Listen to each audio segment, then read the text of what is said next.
G'day everybody. I went to auction house that I live close by to, and I found a small album. It looked like a kid's collection.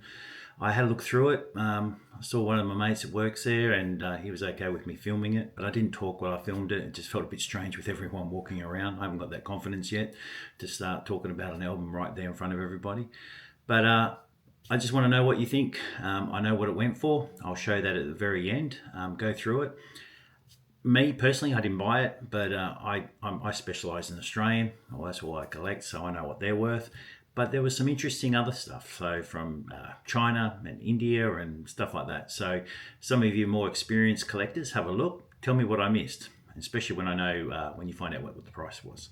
Cheers. Oh, and the next time I'll go through this. I did get this auction lot, and that's a whole heap of early Australian stamps. So the States. So it's going to be really exciting. So I'll do that video later. Catch you later.